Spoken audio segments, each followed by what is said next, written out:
1970 army का cantonment area. तू ठेकेदार है, तेरी औकात क्या है, काम टाइम से क्या कर। ऐसी कुछ स्टेटमेंट एक आर्मी ऑफिसर ने एक ठेकेदार को कही। इस ठेकेदार का नाम था बलदेव राज मित्तल। आर्मी का ये एरिया बहुत डिसिप्लिन था। यहाँ पर टाइट स्केड्यूल्स थे, हर चीज सिस्टमैटिकली चलती थी। यहाँ पे जो बलदेव राज मित्तल ठेकेदार थे, उन्होंने अपनी लाइफ का काफी बड़ा हिस्सा इन आर्मी बैरक्स और कैंटोनमेंट एरिया में लगा दिया था, प्राउडली ये सोचते हुए कि उनकी मेहनत से उन्हें रिस्पेक्ट मिलेगी। पर जिस दिन उन्हें ये डांट पीटी, उन्होंने ये चीज अपने दिल में लगा ली। उन्हें ऐसा लग रहा था कि उनकी सेल्फ रिस्पेक्ट मानो किसी ने छीन ली हो। अपनी लाइफ का इतना ज्यादा समय लगा के भी उन्हें सिर्फ एक छोटा कॉन्ट्रैक्टर माना जा रहा था। उस रात वो घर आए, उनकी आंखें नम थी और उन्होंने ये डिसाइड कर लिया कि अब वो आर्मी छोड़ देंगे और अपना खुद का काम करेंगे।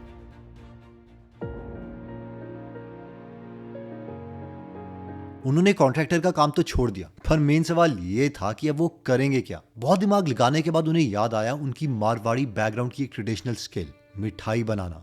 उन्हें याद था कि उनके परिवार में कभी मिठाई का काम होता था। अब जब उन्होंने ये डिसाइड कर लिया कि उन्हें मिठाई बनानी है, तो अब सवाल ये था कि इसकी शुरुआत के लिए वो पैसे कहाँ से लाए। जब वो आर्मी में कॉन्ट्रैक्टर थे तो एक कर्नल साहब उनके काम से बहुत खुश थे। मित्तल साहब उसी कर्नल के पास गए और उनसे 500 रुपए उधार मांगे और इन्हीं 500 रुपए के साथ उन्होंने एक मिठाई की दुकान शुरू करी। ये मिठाई की दुकान पंजाब के जालंधर में थी। शुरू के 2 हफ्ते तक उनके दुकान में एक भी ग्राहक नहीं आया और वो 500 रुपए धीरे धीरे करके खत्म होने लग गए। बलदेव राज मित्तल को एक बात समझ आ गई थी कि उन्हें अपनी मिठाई में कोई ना कोई बदलाव तो करना ही पड़ेगा, वरना कोई भी पंजाबी सेम चीज खाने उनके पास नहीं आएगा। उन्होंने नोटिस किया कि उस वक्त पर पंजाब में जो लड्डू बनते थे उसके बहुत मोटे मोटे दाने थे। अगर वो उन दानों का साइज बहुत छोटा कर दें तो उस मिठाई का टेस्ट और भी अच्छा हो जाता है और साथ में वो देखने में भी बहुत अच्छी लगती है। मित्तल साहब ने यही किया। मित्तल साहब ने अपनी मिठाई का डिजाइन तो चेंज किया ही, लेकिन साथ में एक मार्केटिंग स्किल भी लगाई। अपनी मिठाई को एक प्रीमियम फील देने के लिए उन्होंने दुकान के बाहर बोर्ड लगा दिया कि ये दुकान दिन में सिर्फ 2 घंटे तक ही खुलेगी। जब भी लोग उनकी दुकान के बाहर से गुजरते तो उनको ये लगता कि यार ये दुकान अभी भी बंद है, सिर्फ दिन में 2 ही घंटे खुली थी। इनकी दुकान में ऐसा क्या स्पेशल बन रहा है कि इनका सामान 2 ही घंटे में खत्म हो जाता है, जिसकी वजह से उनकी दुकान में एक के बाद एक ग्राहक आने लगे। और जब इस मार्केटिंग की वजह से सबने इनके प्रोडक्ट को चखा तो उन्हें ये बहुत टेस्टी लगा, तो इस प्रोडक्ट की डिमांड बहुत तेजी से बढ़ने लगी थी।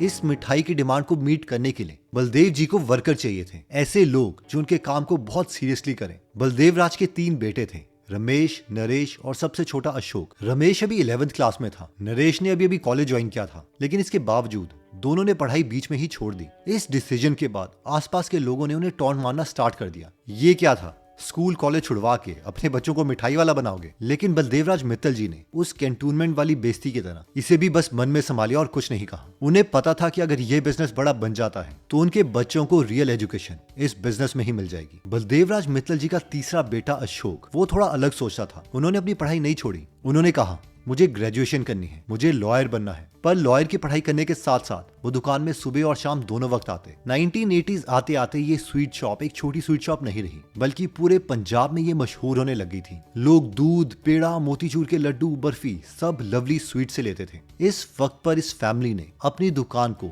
दूसरी दुकानों से डिफरेंशिएट करने के लिए दोबारा वही कदम उठाया, यानी अपनी दुकान को और प्रीमियम बना दिया। इन्होंने एक बहुत बड़ा शोरूम खोला और उस शोरूम के अंदर कोई महंगे कपड़े या गाड़ियां नहीं रखी गई। ये एक मिठाई की शॉप थी और इस शोरूम के बाहर लिखा गया लवली स्वीट्स। सिर्फ शोरूम की फील लेने के लिए ही अब बहुत से लोग जब भी कोई स्पेशल ओकेजन होती, जैसे कि दिवाली या शादी का माहौल, तो वो उसके लिए मिठाई किसी नॉर्मल शॉप से नहीं लेते, उसके लिए वो एक प्रीमियम शॉप में जाते। और ये प्रीमियम शॉप यही लवली स्वीट्स थी। अब इस शोरूम के बाद लवली ब्रांड एक बहुत एस्टैब्लिश ब्रांड बन गया।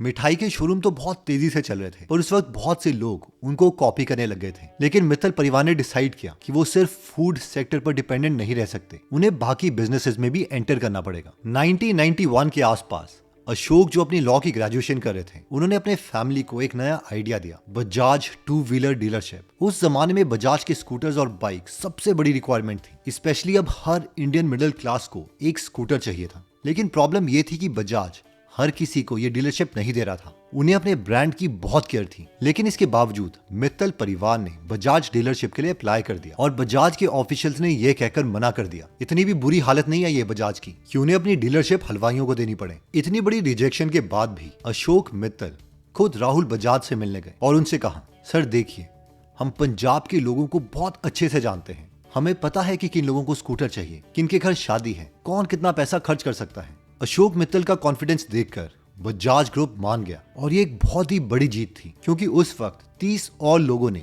बजाज की डीलरशिप के लिए अप्लाई किया था और सबके पास कोई ना कोई ऑटोमोबाइल से रिलेटेड बैकग्राउंड था। लेकिन ये डीलरशिप मिली तो सिर्फ मिठाई वाले को। अब दोबारा से एक बहुत बड़ा शोरूम खोला गया, लवली ऑटोज, और एक मिठाई वाले ने स्कूटर बेचना भी स्टार्ट कर दिया। अब दोनों बिजनेसेस पैरेलल चलने लग गए, लवली स्वीट्स और लवली ऑटोज। पर पूरे मित्तल परिवार को झटका लग गया जब उनके सबसे छोटे बेटे अशोक मित्तल ने डिसाइड किया कि वो एजुकेशन सेक्टर में जाना चाहते हैं। उन्हें लगा कि पंजाब ने उनकी फैमिली को बहुत दिया है, और क्योंकि उस वक्त पंजाब में बहुत कम अच्छे कॉलेजेस थे, इसीलिए 2001 में उन्होंने फगवाड़ा में 3.5 एकड़ जमीन ले ली। जब ये कॉलेज खोला गया तो ये पीटीयू के अंडर था, पंजाब टेक्निकल यूनिवर्सिटी, और साथ में इस यूनिवर्सिटी के आगे लवली ब्रांड ग्रुप नहीं था। काफी टाइम तक ये कॉलेज नहीं चला। फिर मित्तल परिवार ने डिसाइड किया कि लवली ब्रांड के ऊपर लोगों का विश्वास है, और इस कॉलेज का नाम चेंज करके इसे लवली प्रोफेशनल यूनिवर्सिटी कह दिया गया। नाम चेंज होते ही बहुत से पंजाब के स्टूडेंट्स ने इस कॉलेज में एडमिशन ले ली। कॉलेज तो अच्छा चल रहा था, लेकिन अभी भी वो बाकी कॉलेजेस से अलग नहीं था। खुद को पंजाब के बाकी कॉलेजेस से डिफरेंशिएट करने के लिए मित्तल परिवार ने सेम प्लेबुक को ऑप्ट किया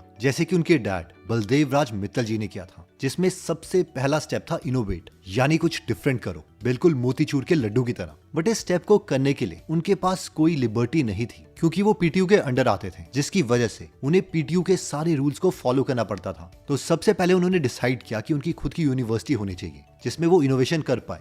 इसके लिए काफी सालों तक उन्होंने मेहनत करी, लेकिन उन्हें फिर भी डीम्ड यूनिवर्सिटी का स्टेटस नहीं मिला। फिर वो उस वक्त के पंजाब के सीएम के पास गए और उनसे रिक्वेस्ट करी कि हम अपनी यूनिवर्सिटी को एक डीम्ड यूनिवर्सिटी बनाना चाहते हैं ताकि हम इनोवेशन कर पाए। ये बात पार्लियामेंट तक गई और वहां पर भी सेम स्टेटमेंट्स कही गई कि हम मिठाई वाले डिग्री बेचेंगे। लेकिन इन सब के बावजूद इन्हें डीम्ड यूनिवर्सिटी के लिए अप्रूवल मिल गया और यहाँ से स्टार्ट करी इन्होंने इनोवेशन। सबसे पहली चीज थी प्रैक्टिकल स्टडी। मित्तल परिवार जानता था कि फैमिली हालातों की वजह से इनके 3 भाइयों में से 2 भाई कॉलेज ड्रॉप आउट थे, लेकिन उसके बावजूद वो बहुत सक्सेसफुल रहे। इसका सिर्फ एक ही रीजन था, प्रैक्टिकल स्टडीज। अशोक मित्तल ने शुरुआत से ही एक सिंपल रूल रखा, अगर स्टूडेंट को जॉब के लिए तैयार करना है तो उसे क्लासरूम के साथ साथ एक्चुअल में वो काम करना पड़ेगा। इसलिए इस वक्त पर एलपीयू के अंदर एक प्रॉपर शॉपिंग मॉल है जहां पर सिर्फ ब्रांड्स नहीं, स्टूडेंट के खुद के स्टोर्स हैं। वहां पर एलपीयू के फैशन डिजाइनिंग के स्टूडेंट्स ही अपने खुद के कपड़े डिजाइन करके बेचते हैं और उन्हें मार्क्स इस बेसिस पर मिलते हैं कि वो कितने की सेल्स कर पाए। क्यूलिनरी स्टूडेंट्स अपनी खुद की बेकरी चलाते हैं और रियल कस्टमर्स को बेचते हैं। यहाँ पर कई स्टूडेंट्स को सीड फंडिंग भी दी जाती है ताकि वो अपने आइडिया पर काम कर सके। जो यहाँ पर छोटे छोटे स्टॉल्स हैं, इन्हें स्टूडेंट्स ही चलाते हैं और पास आउट होने के बाद ये स्टॉल वो अपने जूनियर को देके चले जाते हैं। सेकेंड इनोवेशन जो उन्होंने करी वो है ओन करिकुलम, यानी सिलेबस अब हमारी मर्जी का हो सकता है। हमें से मैक्सिमम लोग जो ग्रेजुएट हो चुके हैं उन्होंने अपनी ग्रेजुएशन के दौरान एक फिक्स्ड करिकुलम पढ़ा है जो यूजीसी या एआईसीटी से अप्रूव्ड है, बस वही सब्जेक्ट्स पढ़ने पड़ेंगे। लेकिन एलपीयू में ये चीज डिफरेंट है। मान लो हम सीएससी में हैं और हमें जावा नहीं सीखना क्योंकि हमें जावा ऑलरेडी आता है, हम कोई और सब्जेक्ट सीखना चाहते हैं, तो अपने सब्जेक्ट को चेंज करने का प्रोसेस सिंपल है। एक एग्जाम दो, प्रूफ दो कि तुम्हें ये सब्जेक्ट आता है, और अगर तुम पास हो गए तो अपनी मर्जी की कोई और नई स्किल सीख लो। हर स्टूडेंट अपनी लर्निंग को कस्टमाइज कर सकता है, जिसने जो सब्जेक्ट्स पढ़ने हैं वो उन्हें पढ़ सकता है। ऑल्दो बाहर की यूनिवर्सिटीज जैसे कि स्टैनफोर्ड यूनिवर्सिटी में बहुत ज्यादा फ्लेक्सिबिलिटी है, वहां पर तो ऑलमोस्ट आप पूरी की पूरी डिग्री चेंज कर सकते हो। जैसे कि आप एडमिशन तो वहां पर कंप्यूटर साइंस में लेने गए थे, लेकिन स्टैनफोर्ड जैसे कॉलेज में अंदर पहुंच के हमें लगता है कि यार मुझे साइकोलॉजी और डिजाइन थिंकिंग सीखनी है, तो हो सकता है कि 3 या 4 साल के बाद हम कोई और ही डिग्री लेके चलें। ऑल्दो अभी एलपीयू में इतनी फ्लेक्सिबिलिटी तो नहीं है, लेकिन हाँ सब्जेक्ट्स को चेंज करने वाली फ्लेक्सिबिलिटी आ गई है। सेकंड चीज जो एलपीयू ने बहुत अच्छी करी वो थी मार्केटिंग। मान लो आपका कॉलेज है तो उसमें कौन कौन सी पर्सनैलिटीज हैं जो वहां पे आ सकती हैं। एलपीयू में दलाई लामा आए हैं, इंडिया के उस वक्त के प्रेसिडेंट प्रणब मुखर्जी आए हैं, अफगानिस्तान के प्रेसिडेंट हामिद आए हैं, शाहरुख खान आए हैं, अक्षय कुमार आए हैं, दलजीत आया है, इसरो के चेयरमैन आए हैं, टॉप एकेडमिक के लोग आए हैं। इवन की शार्क टैंक जब अपने पीक में था उस वक्त इन्होंने अश्नीर ग्रोवर को भी एलपीयू में बुलाया है।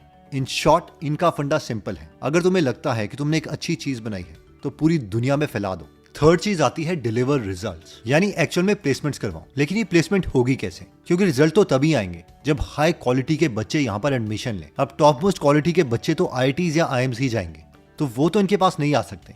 इसके बाद आती है 2 कैटेगरीज। पहली कैटेगरी है कि स्क्रीन के बाद जो टॉप 20 परसेंटाइल वाले बच्चे हैं, यानी जिन्होंने 80 परसेंटाइल से ज्यादा स्कोर किया है, वो ही मिनिमम क्राइटेरिया रख दो। नेक्स्ट कैटेगरी है कि बच्चे तो अच्छे हैं लेकिन उनके पास पैसे नहीं है, तो उन्हें स्कॉलरशिप दे दो। अगर इस चीज को तुम कंट्रोल कर सकते हो तो तुम इवेंचुअली रिजल्ट्स को भी कंट्रोल कर सकते हो। तो इसके अकॉर्डिंग इनका एवरेज पैकेज 10.23 लाख रुपीस है। लेकिन अगर हम यहाँ के बच्चों के इंटरव्यूज को देखें तो वो कहते हैं कि जो भी बच्चा एक्चुअल में अच्छे ढंग से पढ़ रहा है उन्हें अपॉर्चुनिटी तो काफी अच्छी मिलती है, लेकिन इवेंचुअली पढ़ना तो पड़ेगा ही।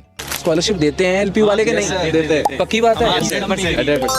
क्राइटेरिया क्या है एलपीयू नेस्ट का? तो क्राइटेरिया होता है बोर्ड में 60% का प्लस 12 होना चाहिए। If you are a good student who is hardworking, who is optimistic, you can be the best here. मतलब LPU आपको वो सारी फैसिलिटीज प्रोवाइड करेगी जिसको यूज करके आप अपने बेस्ट तक जा सकते हो। तो according to me, as per my concern, choosing LPU for my graduation was the best decision till now. In short to summarise, इस पूरी स्टोरी से हमारी लर्निंग ये है, 1, बिगनिंग बहुत छोटी भी है तो भी बहुत बड़ा अचीव किया जा सकता है। बिजनेस में खुद को डिफरेंशिएट करना ही पड़ेगा। वो कहते हैं ना कि if you cannot change the product, change the packaging. जैसे कि बलदेव राज मित्तल जी ने किया। लड्डू एग्जैक्टली सेम मटेरियल के थे लेकिन मोतियों का साइज छोटा कर दिया। Be extremely good at marketing. Ashneer Grover, ISRO के चेयरमैन, सब LPU में आए हैं, जिसकी वजह से जो ब्रांड वैल्यू है वो इंक्रीज होती रहती है। आई होप ये वीडियो आपको अच्छी लगी होगी। अगर आप ऐसी नॉलेजेबल वीडियोस मिस नहीं करना चाहते तो सब्सक्राइब करने के बाद बेल का बटन दबाना मत भूलिएगा। जल्दी हम आपसे दोबारा मिलेंगे। जय हिंद।